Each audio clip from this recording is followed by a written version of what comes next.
Hello, this is Mr. Werman again, math interventionist. I'm making some videos here on reviewing some math skills. So today we're going to be talking about division. So a little review on division. Specifically, we're going to cover these three things: basic signs with division, how to estimate, and the importance of estimation with division. And then we'll get into some multi-digit division as well. Okay. So to go over terms real quick, I gave an example here. We have 24 that is divided by 4, we get 6. Okay, so our terms there, if you remember, our dividend in this case is 24, our divisor is 4, and our quotient is 6. So quotient is another word for solution, right, in this case. So when you divide that 4 into 24, we get 6. But again, divisor of 4, dividend 24, and quotient of 6. Okay, so next to our signs. All right, so for example, an example we could say is 75 divided by 5. Okay, so we have our division sign there. If you can see that, those two dots and that sort of bar there. Okay, if you were to type it in a calculator or type it in a computer, instead of the division sign, you might use a little slash, but that means the same thing. We're in the same order there. 75 divided by 5. If you were to, you could also write it out this way: 75 over 5. Right, that's just kind of turning that 75 divided by 5 upright.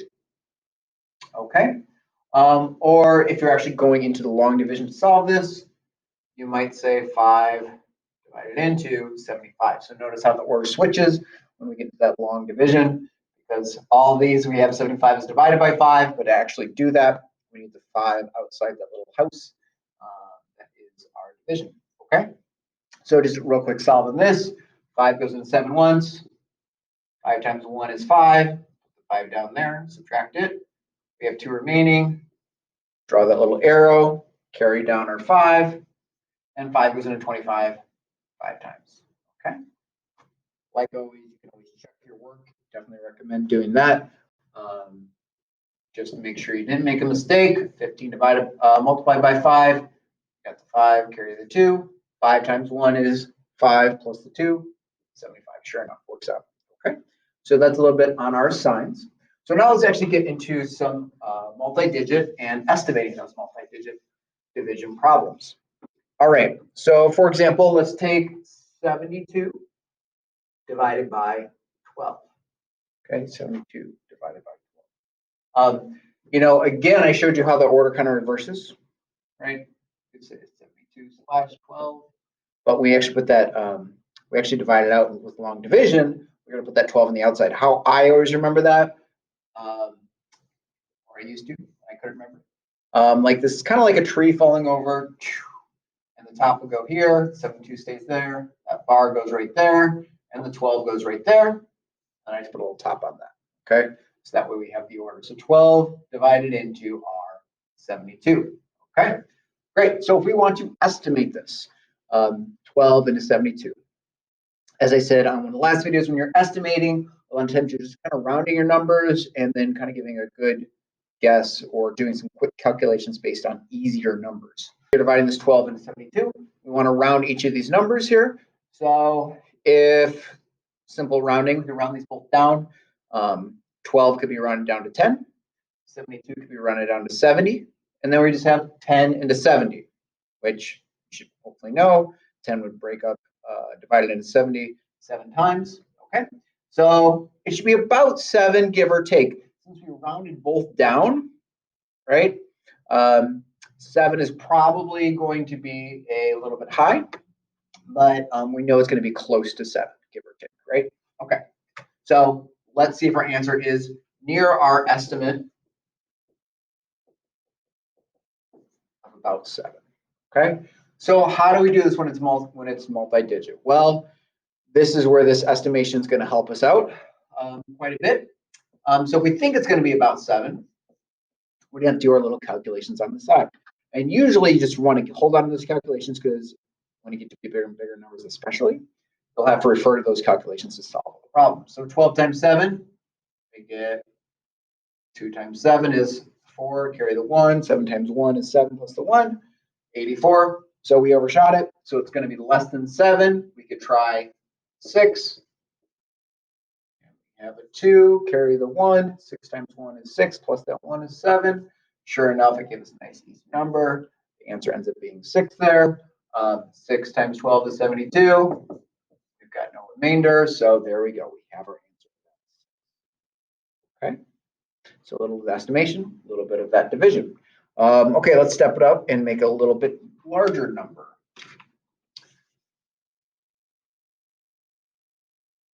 Okay, so let's try 182 over 14. Okay, so as I said before, what order do I put them in? I will do the tree, falling over. We have a 14. We've got the 182. Put that bar between them, and then the top there. So now we have 182, which is divided by 14. Again, you can kind of estimate what it is, maybe. You know, even just another way to estimate in this case might be to say, oh, 14 goes into 18 about once. I know that. This could be about 10. You know, that could be a possible solution close to that. Maybe 11, maybe 12. Okay, even a rough estimate is going to help with that. But again, we'll have to know those facts here. So 14 we know times 1 is going to go in there one time, right? So it's 14 for sure. So let's put it there. 1 times 14, 14. Subtract that, we get a 4. Again, carry down that 2. Now we have 42, right? This one gets a little bit harder to estimate. Quite as easily obvious as that 18. But you know, you might say maybe 4, because about 14 times about 4 would get us pretty close. So you might do that. 6 carry the 1. 4 times 1 is 4. 56, we overshot it. So let's go less than that. 14 times 3. And there we're going to end up with that number we needed right there, which is 42. Okay, 3 times 14, 42. Again, no remainder, so there's our solution, 13. Again, I said, oh, it's going to be 10, 11, somewhere down there. So not too far off from our estimate, so we know we're pretty close. Okay, a couple more examples here. We'll get this one makes slightly more difficult yet. All right, so this one, let's say, 840.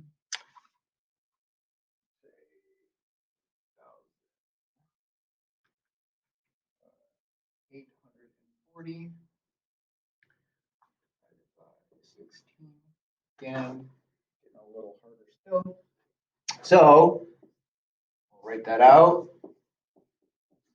Okay. So 16 going into 38, if we know our facts, right? It can help us out here. But if not, you know, we can just kind of write them out. It's going to be about 2, I'm guessing. So sure enough, 2, just under 38. So that must be our first one there. So put it in. 2 times 16 is 32. 6, bring down the 4. Okay. You might notice that 64 is twice 32. So you might want to double that. That could be one way to look at it. But if you're not sure, you know, you could always just write out your facts here. 16 times 3. So if it's 32, it's going to be 48. You do that 3 times 6 is 8. Carry the 1. 3 plus 1, 48. Okay. 16 times 4. That'd be another 16 more than that 48. Again, you got 24. Carry the 2. 4 times 1 is 4 plus that. End up with 64. Okay, so there we are.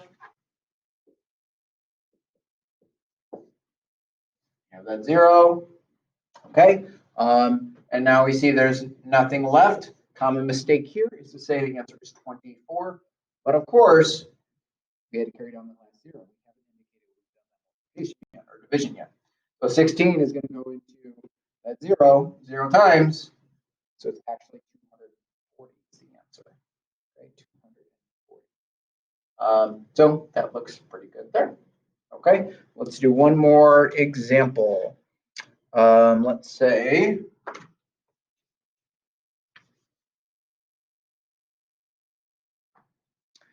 all right, let's say we have 14 into 175. Okay.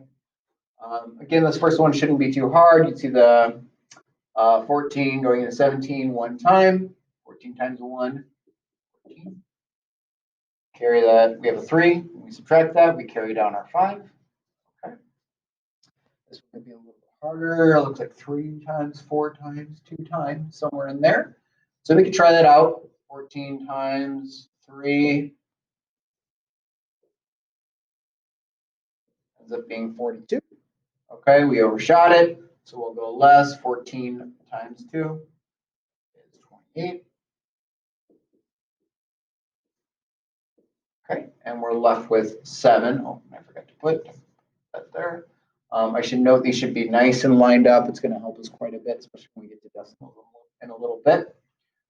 So we have 2 options now, right? There's no more numbers. Okay, we have this remainder of 7. We have been saying for a long time, remainder 7. Okay, and that's going to be okay for just now. Later on, we'll be doing some fractions and decimals based on these. But when you got that remainder, just that R7, that'll be fine for just now. Okay. So hope you found this helpful. If you have questions or suggestions, shoot me an email or work out a time to come see me. Thanks.